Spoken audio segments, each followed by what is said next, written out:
Your gut lining's a cheesecloth, kind of designed to filter the nutrients, but when it's torn or inflamed, undigested particles, so we're not fully digesting the food, and it's going to create this alarm, which creates this inflammation. Hey guys, it's Matt. Welcome back to another Rest, Eat, Move podcast.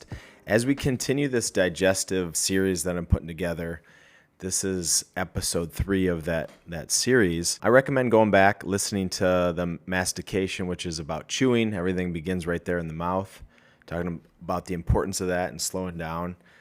The second episode was on stomach acid and how sometimes we think, well, it's too much acid, like acid reflux, like it's too much acid. But in many cases, it's not enough acid. And so that was episode 2, the stomach. And episode 3, we're going to talk about your gut lining and the microbiome. And I find it interesting as we think about this episode. At the end, I'll kind of share some wrap up. But your gut lining is your second skin. And what I find really interesting is when you eat food, that food is still not in the body. It has to be absorbed into the body. And part of that process is this second skin that prevents toxins, contaminants, allergens, bad bacteria, viruses to not enter the body. So we have this amazing digestive system. Starts in the mouth, comes out of the body through waste. But when we talk about the second skin, your gut lining, we'll get into microbiome. We'll use some trendy words like leaky gut. But to me, this is probably my favorite of the 4 episodes we're going to do on digestion. This is part 3, the second skin, your gut lining. So when we think about this, there's this bridge that we have to walk through in the digestive path. We don't just eat food and absorb it and get rid of it. It's this process. And the big process here that we're going to talk about after the food leaves the stomach, it does several different things, but we're going to talk about the small and large intestines, and that's where your gut lining is. And this is the coffee filter. And when you think about a coffee filter makes sure that the right things get in the coffee versus the grounds or maybe dust particles or whatever it is. And so it acts as the coffee filter, letting in the good, keeping out the bad. That's the idea. We're starting to see a lot more, and we have for many years, this leaky gut syndrome, which could be something like bloating or fatigue or skin issues, brain fog, autoimmune flare-ups. These are some of the signs of this potentially leaky gut. Some of those triggers, as we know, stress, alcohol, processed foods, lack of sleep. These are some of the things that are happening. And so you might be eating the right foods, but you're not absorbing the right nutrients. In many cases, most people aren't eating the right foods, and then that leads to poor absorption. So if your gut lining is the filter, the microbiome is the engine. And we'll get to that as we go on this episode. This gut lining is known as your intestinal epithelium. And so these are these intestinal cells that I'll talk about in a second. And it creates this protective barrier when food's going through the digestive tract that it doesn't just all dump into the body. And this happens in the small and large intestines. And like I said, it's called the second skin. I find that kind of interesting that we think about the skin, and there's a lot more information now about lotions and sunscreen and what we're putting on the skin, but we don't always connect that to the gut, which is our second skin, because that food, when you eat it, doesn't just mean that it's entering the body. It has to be absorbed into the body. That to me is so fascinating because I always like to talk about the gut is the second brain. Well, the gut lining is the second skin. And so it kind of paints this picture that we're much more connected than we think. So I'm in a bad mood. I don't have good energy. I don't like the outlook of my life. Sometimes the food we eat plays a lot bigger role than we think. Or I'm not feeling like I should eat, or it doesn't feel good to eat, or I'm uncomfortable. Well, maybe your mind's not in the right space. It's the same thing that's happening here with toxins or contaminants, or I'm going to get into the immune system, and I'm going to get into allergies and congestion and nasal drip. It's all connected. So let's talk about this gut lining. This gut lining is made of 4 parts. Number 1 is this epithelial cells. So these are tightly packed cells. Think about like you're trying to not let water into a cooler. We're going to tightly pack these cells to form a single layer. These cells are constantly renewing, and this is the biggest takeaway. Matt, I've been told I have leaky gut, I have acne, skin issues, energy. I don't feel like I'm absorbing nutrients, IBS, inflammation. These cells renew every 3 to 5 days. So several podcasts ago, I was talking about the cells. We renew these cells every 3 to 5 days, which means we have the ability to correct these issues. But we also have the ability, if we kind of do 2 days pretty good and then 3 days we fall off the wagon, we're just not going to allow the body to heal and self-correct. So number one is those cells. Forms this tight single layer. Number two is we got to hook those layers, and one of the ways we hook them, these tight junctions, is through protein gates. They connect the cells. It controls what goes through those cells and what goes into the bloodstream. So nutrients versus toxins. Obviously, we want nutrients, and we definitely don't want toxins. That's that tight junction. Those are those hooks, and those are made of proteins. Number three, and I'll get into a lot deeper of this because this is really important, is the mucus layer. And so this covers those cells with this mucus layer, and it does it for a couple reasons. It's a slippery shield, so it kind of protects it. It has different elements in it that eliminate some of these invaders. It protects from bad bacteria, too much stomach acid coming out of the stomach, and food particles that we don't want to just dump into the bloodstream. And so if you don't have that, you can imagine like that cheesecloth, it gets cut and it's a big hole, and we're trying to squeeze out the liquid, but now next thing you know, all that cheese is dumping where we don't want it to dump. And the last four is immune cells. Right under these epithelial cells, just below the lining, are these immune cells, and they're ready to respond to threats if it does get by. And so 70% of your immune system is housed in your gut wall. That's critical, because if we don't have good gut lining, which potentially leads to inflammation, or inflammation leads to the bad gut lining, next thing you know, we're not producing those immune cells. Next thing you know, we have a suppressed, compromised immune system.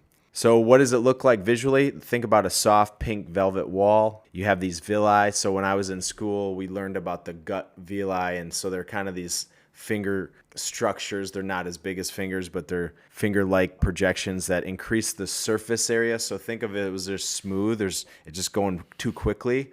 Well, these villi allow more surface area for the foods and particles and to be absorbed, gives it more time. And then there's microvilli, which are even smaller. These are part of that kind of that gut lining that we're talking about.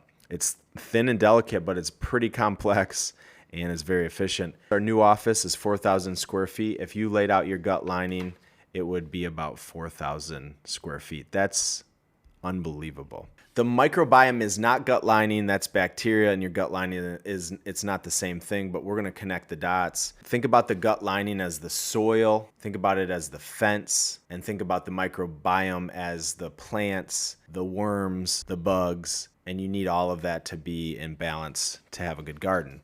But how do you build this gut lining? And this is really the point, right? It is, okay, Matt, I feel like I have leaky gut, or what are some of the signs? Are you getting acne? Are you feeling like your skin have eczema? Do you feel mood? Do you feel energy? But what can you do? So a lot of times we get focused on the problem, and we don't go after the source, definitely. And then from the source is, what are we going to do? And so how's the gut lining built? I talked about those 4 processes, but what builds it up? Well, number one is amino acids, specifically glutamine. And that's coming from beef, chicken, fish. Obviously, we recommend eating high-quality animal protein, but it also can come from spinach, cabbage, corn, oatmeal. So there's so many people attacking oatmeal. It's a grain. We want to eliminate grains. These are these ancient grains, rice. Again, animal protein. You can also get protein from plants.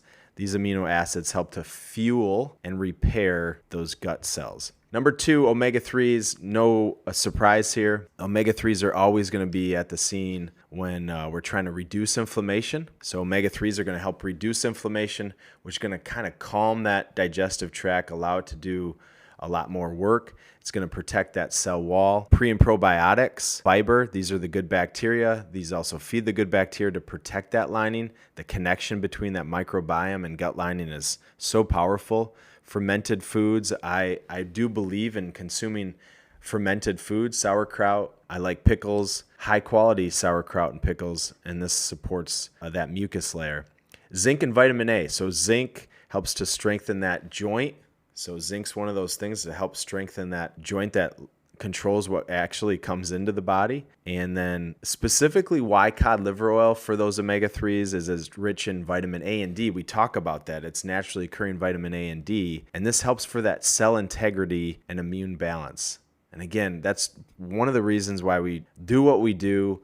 We truly believe that these nutrients that are naturally occurring in cod liver oil are some of the missing nutrients a lot of people can get compound effects from. And then sleep and stress relief. This allows for the immune system to develop, repair, refresh, and it also helps that digestive tract repair. So if you're stressed, if you're not sleeping, it's going to break down. But that's how we build it up. How does it break it down? And this is kind of the opposite, is processed foods. Processed sugar, processed seed oils, processed vegetable oils, eating on the go, eating on the run. This creates inflammation. We know that. The root cause of disease and illness, let's all just talk about it. 90 to 95% of all disease and illness is going to come from inflammation. That makes sense because our inflammation either helps or hurts our, if you have too much inflammation, it's going to break down that immune system. We need some inflammation to help heal the body, but it creates too much inflammation, too much oxidative stress, that processed food. Alcohol, think about alcohol, it's very acidic. It erodes that mucus layer. It breaks it down, it separates those tight junctions. I'm not saying that we should never drink alcohol. I do think food and alcohol in our life should have balance. But if we're really struggling with digestion, maybe some of these symptoms that we're not connecting to digestion, alcohol really does break down that digestive tract.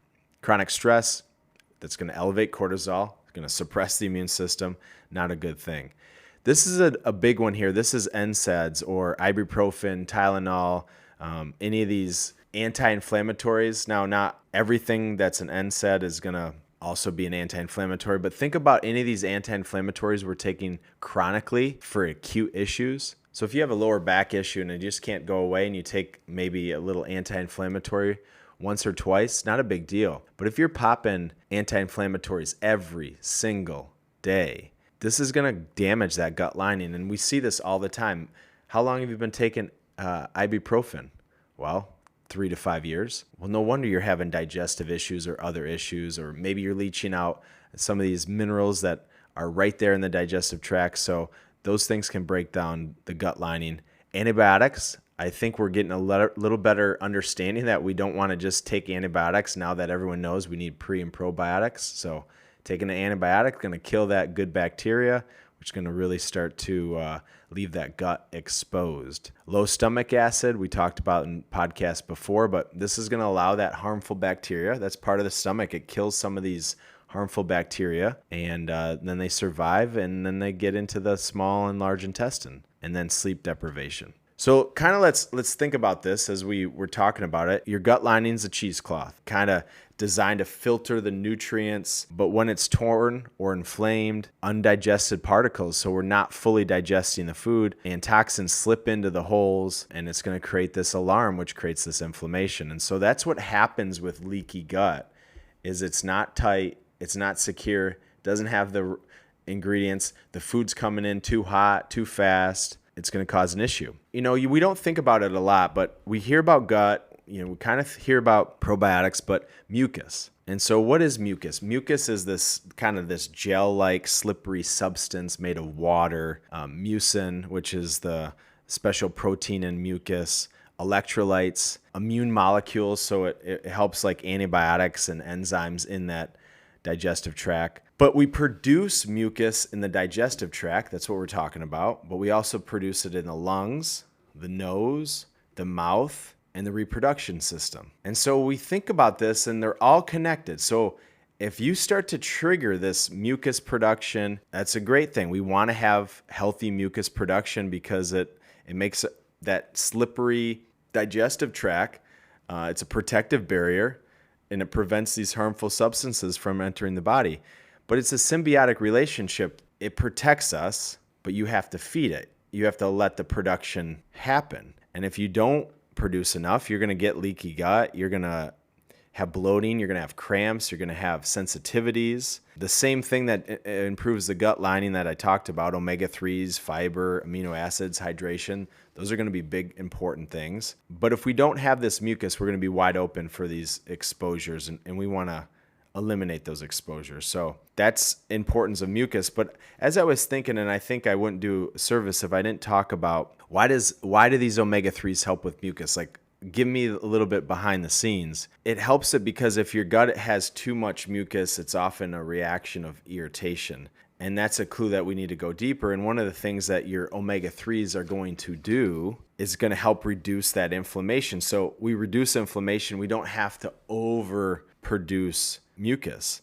And it supports those cell membranes so that it's fluidity and integrity, and this healthy cells equal healthy mucus production. But what about the gut to sinus connection? Nasal drip, congestion, Matt, it's allergies. Well, if it's allergy season or cold and flu season and you get some congestion, it's probably an upper respiratory infection. We've all had that. We get over that. The body's kind of designed to do that. If you overproduce mucus, because the body's always kind of fighting itself, it could be allergies, but it could be chronic inflammation. Or why do we have so much food sensitivity? Maybe that gut lining is working too hard and it's creating a little bit of stop.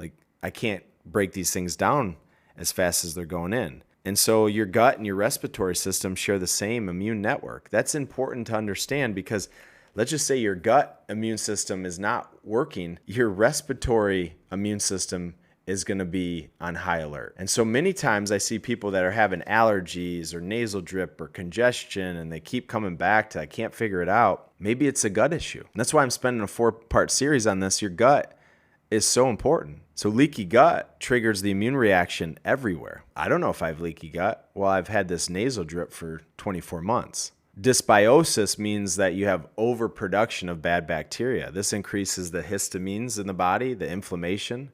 Well, Matt, what's that look like? Well, you don't eat breakfast.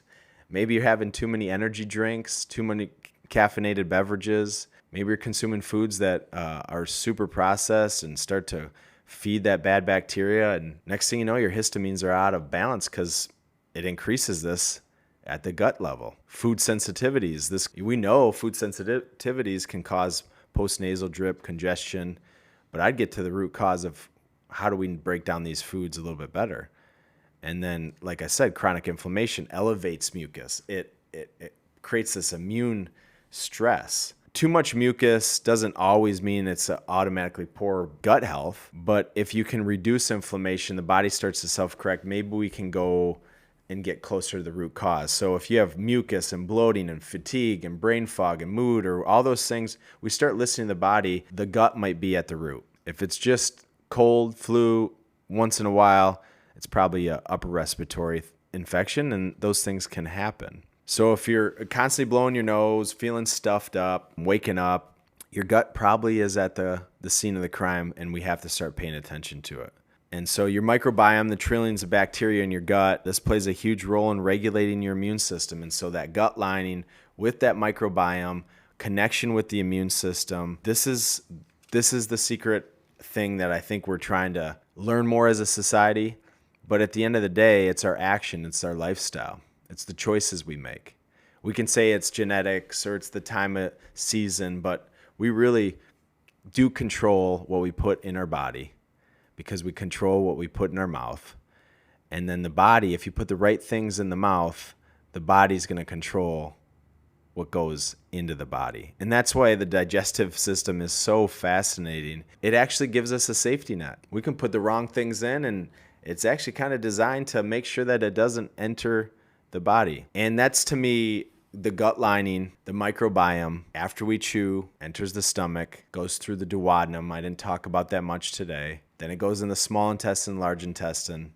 We'll talk about the large intestine in the next podcast as we talk about absorption and elimination. But I don't think we can overlook this gut lining and how it protects us, how it controls what goes into the body, what's going to be absorbed, and then eventually it's how the body is performing. And so as I wrap this up, acne, eczema, mood, it's called the oral gut axis. Like if you don't have this good digestion, it's going to show up with these signs, these clues. Now, we all get acne or skin issues from time to time. Doesn't always mean we have to do an overall, full-blown, blow everything up. But I think we have to be a lot more understanding that everything's connected. The lining is the filter, the cheesecloth, the soil, the fence. Your microbiome is the engine, plants, the bugs, the worms, and they work together. The gut is technically outside the body. That's, to me, the biggest takeaway. I haven't really thought about it that way, but it's true.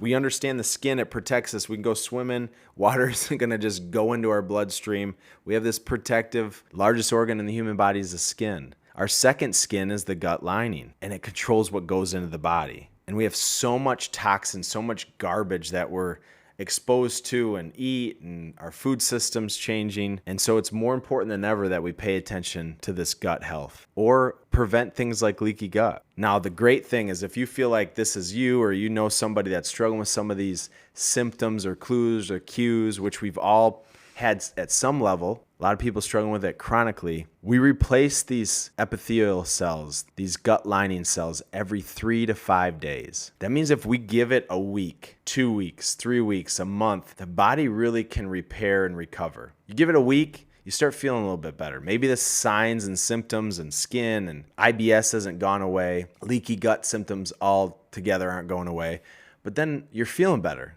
So then you make better choices. And then 2 weeks, and then 3 weeks, and then a month, you realize, well, wow, my skin is really healing. I feel good. I have good energy. The body's designed to heal itself, but we got to give it time. But to give it time, to invest in it, to make it a priority, we have to kind of understand how it works. And so today we talked about the gut lining, the microbiome, the connection between the brain and the immune system, and even some of these things like I'm coughing or I have congestion and it's constant. We have to look at the gut. On the next and final digestive episode, we're going to talk about elimination and absorption, and we're going to wrap up this digestion. And so we'll see you again next time. Again, if you haven't listened to part 1, part 2, or maybe re-listen to it, I'm taking you down this series because the digestion is, to me, one of the most critical elements for your immune system, inflammation, how you feel, gut-brain connection. And so it's a big deal, and I think it deserves the time. So it's a 4-part series. This is part 3. We'll see you again for the final one, part 4, elimination and absorption. We'll see you again next time.